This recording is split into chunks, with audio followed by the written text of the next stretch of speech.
Talk to me about buy-in. It sounds like it is kind of the critical thread that is pulling all of this together. How do you get buy-in? Where does that start?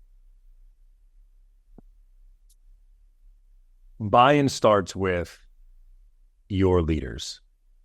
When I come to an organization, and I look at entrance and exit criteria, and I look at if they're using Bant or Medic or, Rainbow Bright or, Candyland, whatever their thing is, I look at it and I'll ask the question, who came up with this?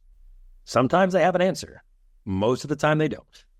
Most of the time they hired a consultant or had somebody come in and that's what they just implemented because it was quick and easy. And it may have worked at startup.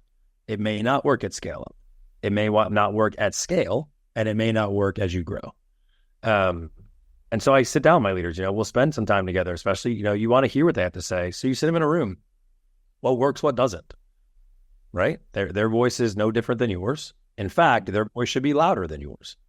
What works, what doesn't? We talk about it. Great. Where are the gaps? We talk about it. Awesome. If we could change anything today, how do you want to do it? And then just shut up and sit there and listen. They are closer to it and they know better. It does two things.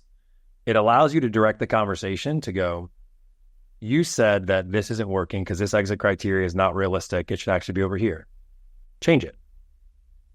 But now if you change it, move it over here, what is this exit criteria?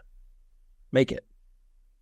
So you start to work with them and get that buy-in with them, and you work with them together. You don't beat them up. When I do my stand-ups for the first few weeks, they might miss an M, they might miss an E, they might miss a P, they might. And Medic evolves depending on the organization you're in. Like all the letters don't always make sense. I love when they're like, well, I use all the letters. Well, maybe that works in your organization. It doesn't work in mine. But you start to say like, hey, you notice you're not missing, you don't have the paper process here. Do you have an executive sponsor there?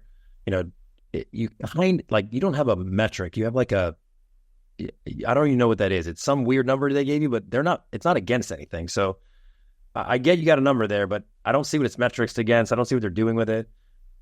But what you're doing is you're showing them how to then do the same thing to their people.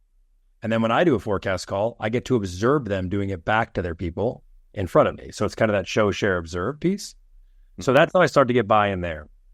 Once they're bought in and they're jazzed up, they can start to do the same thing with their team. So it's not a, there's a saying in sales, it's carrot or stick. And I don't think that it's either in this setting. I think that it's just process. You're not hitting them with it. You're not enticing them with it. You're just putting them in their lanes and letting them drive.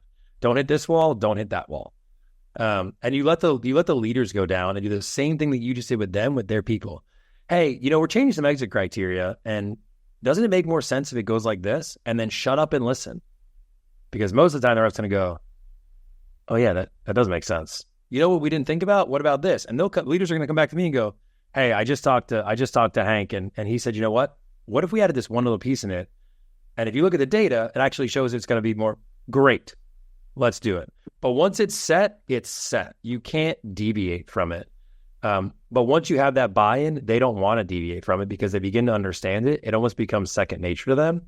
And the more comfortable they are coming to your calls, the more comfortable they are being a part of your cadence, the more comfortable they are feeling supported in what they're doing and not getting that stick all the time, the more predictable your revenue is, because now they're not afraid.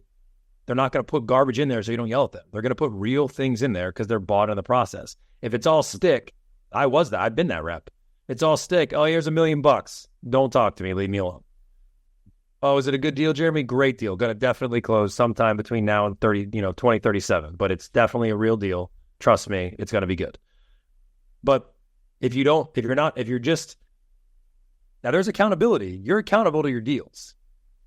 Your team on my calls can see your deals. They can see what you're closing. They can see you're accountable to your deals.